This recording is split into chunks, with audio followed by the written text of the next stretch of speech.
అడ్డగోలు జమాబంది దానికి లెక్కలేని కథ అంటే ఏందన్నట్టు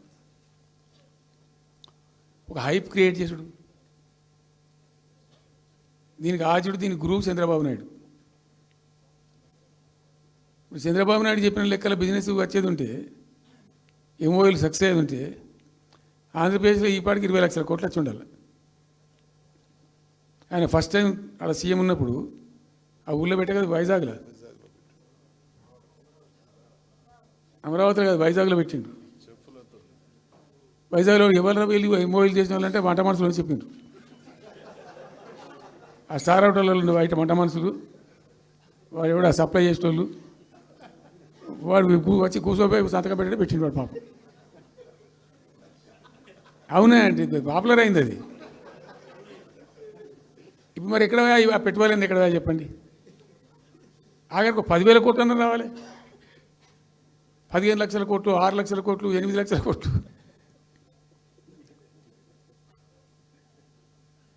అయితే అప్పుడు తమాషా జరిగింది.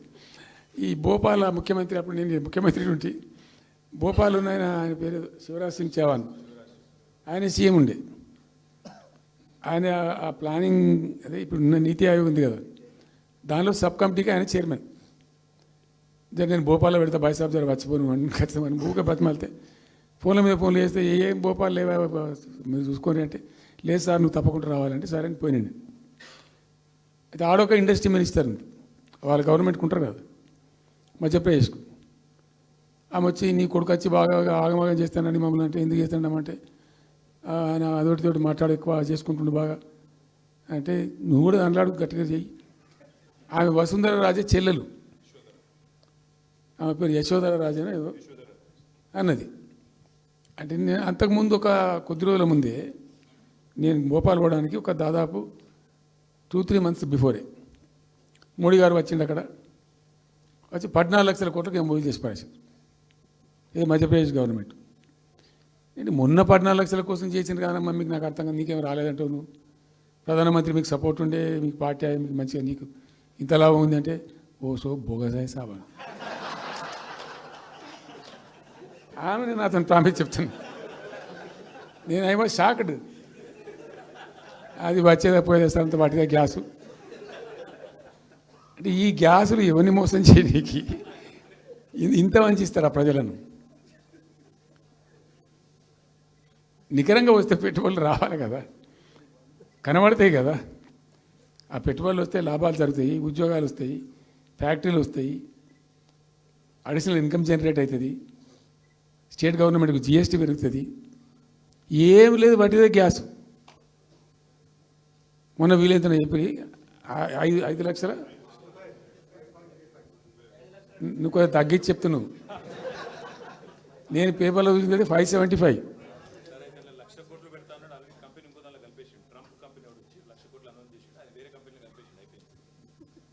ఇట్లా ఇది ఏమి ట్రంప్ ఓడికి గింపి ఇదంతా ఏం పంచాయతీ? ఇట్లా ఇట్లా ఈ మోసాలు చేసి ప్రజలను ఎంతకాలం పంచిస్తారు? రియల్గా కాంక్రీట్ టర్మ్స్లో రియల్గా రావాలి, కృషి చేస్తే నిజంగా తండ్రాడాలి. మా గవర్నమెంట్ వచ్చిన నాడు హైదరాబాద్ నుంచి సాఫ్ట్వేర్ ఎక్స్పోర్ట్స్ 57,000 కోట్లు ఉండేనండి. మేము దాన్ని 2,47,000 దాకా తీసుకుపోయినాం.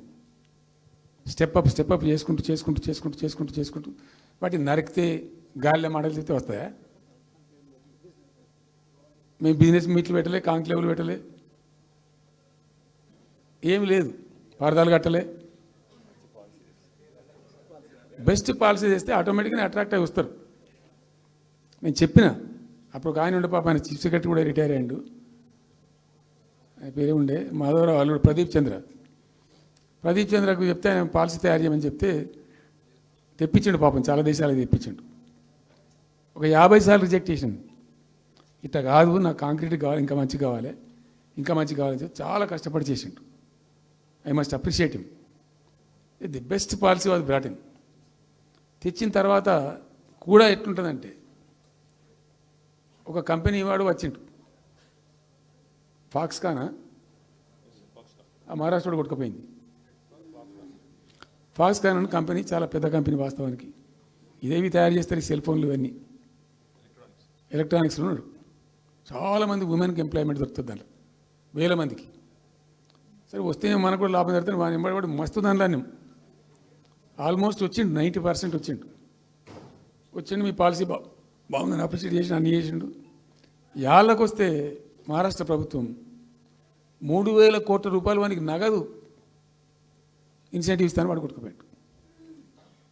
3,000 crores ఎదురిస్తేనే నీకు డబ్బులు అని తీసుకుపోయాడు.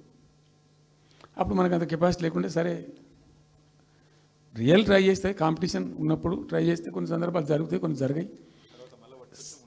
ఉన్నట్టు తెలుసు, కట్టండి కదా, నడుస్తుంది కదా, ఫ్యాక్టరీ స్టార్ట్ కూడా అయింది కదా ఆల్రెడీ. సో అట్లా రియల్ ఎఫర్ట్ చేస్తే కొంత జరిగేటువంటి ఆస్కారాలు ఉంటాయి.